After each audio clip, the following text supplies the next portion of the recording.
kẹp nhôm rất là chắc chắn luôn.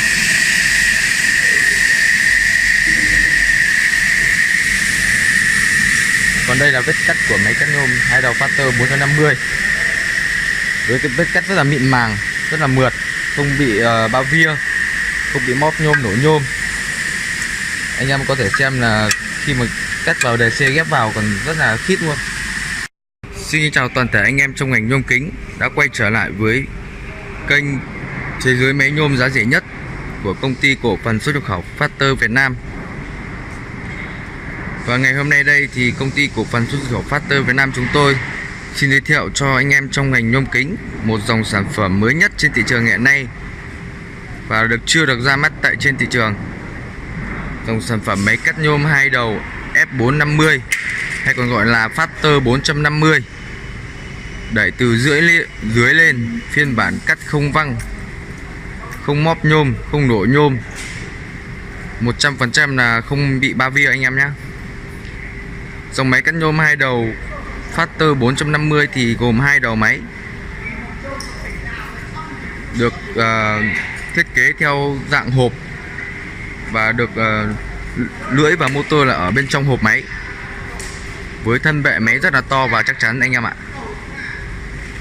Dòng máy cắt nhôm hai đầu F450 thì dùng motor là 2,2 kW một đầu máy, hai đầu máy là 4,4 kW và hệ thống lưỡi là lưỡi 450, lưỡi Wagen công nghệ của Nhật Bản.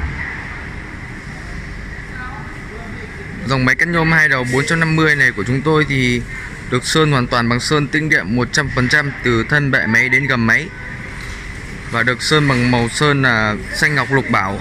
Màu sơn là rất là được phù hợp với anh em trong tất cả các mệnh. Đấy. Với thiết kế khung bệ máy rất là chắc chắn, hoa văn và thẩm mỹ rất là cao.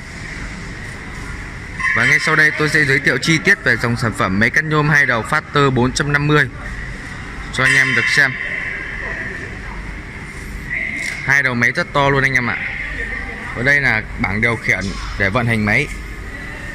Và máy cắt nhôm hai đầu 450 thì được cắt được hai góc là 45 và 90 độ. Đấy.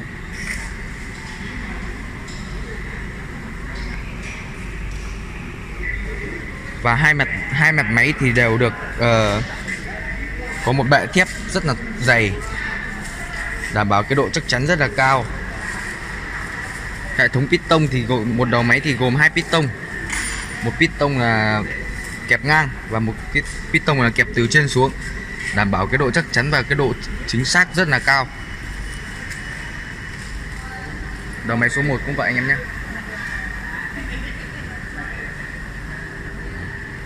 Ngoài ra thì đầu máy số 2 thì được tích hợp thêm là hệ thống đèn led và kính lúp.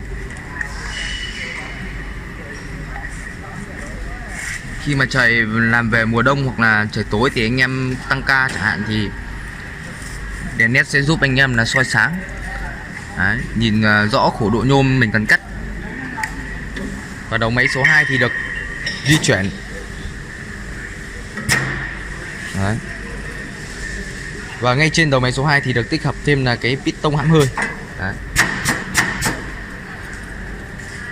Anh em chỉ cần ấn piston hãm hơi thì đầu máy số 2 tự động là không di chuyển được nữa, đảm bảo cái độ an toàn rất là cao.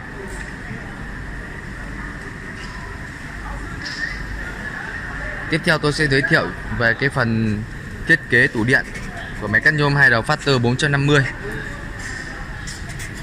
Máy cắt nhôm Factor 450 thì gồm một con chống đảo pha, một át tổng, một cầu chì và hệ thống cú hút.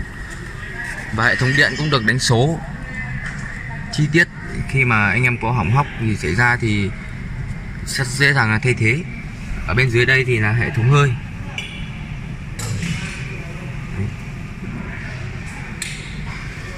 Trên đây là hệ thống đèn báo động.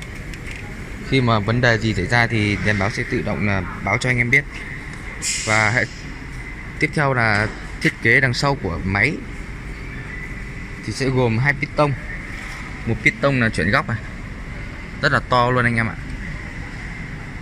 Một piston là piston dầu để đẩy lưỡi từ dưới lên, đảm bảo cái độ rung giật là không có. Piston dầu rất là to luôn.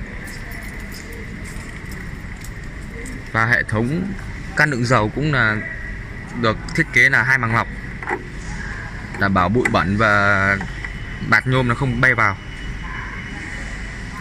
để làm tăng thêm tuổi thọ cho lưỡi.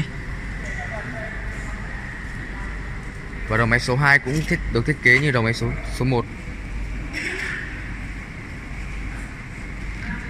Hệ thống dây xích là làm bằng sắt, rất là chắc chắn luôn anh em ạ, tránh cái tình trạng bị gãy.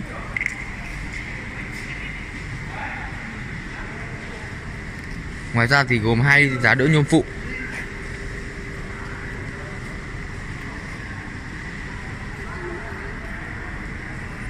Khung bệ máy rất là hầm hố luôn, nhìn rất là chắc chắn.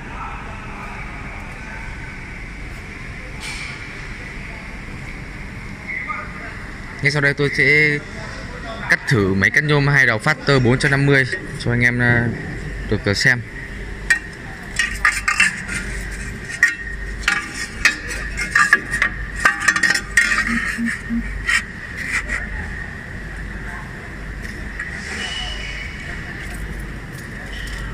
Năm 90 đấy.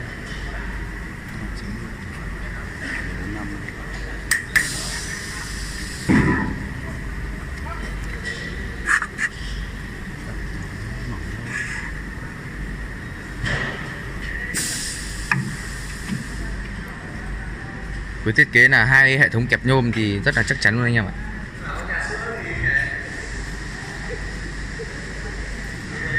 Tiếp theo tôi sẽ khởi động motor. Tiếng motor rất là êm luôn.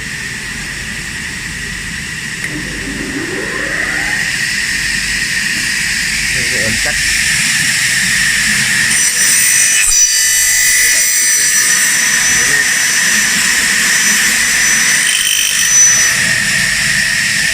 Hệ thống kẹp nhôm rất là chắc chắn luôn.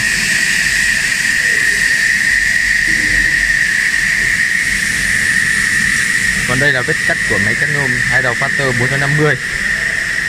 Với cái vết cắt rất là mịn màng, rất là mượt, không bị bao via, không bị móp nhôm, nổ nhôm. Anh em có thể xem là khi mà cắt vào đề C ghép vào còn rất là khít luôn. Đấy. Rất là đẹp luôn anh em ạ.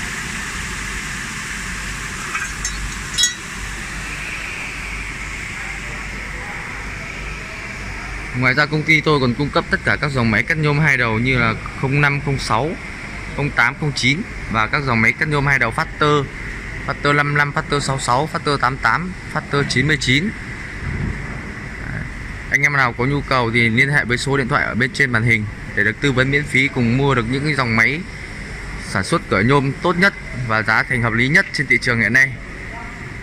Anh em nhớ ấn đăng ký kênh và like video để theo dõi những video tiếp theo của kênh Thế giới máy nhôm số 1 Việt Nam. Xin cảm ơn anh em.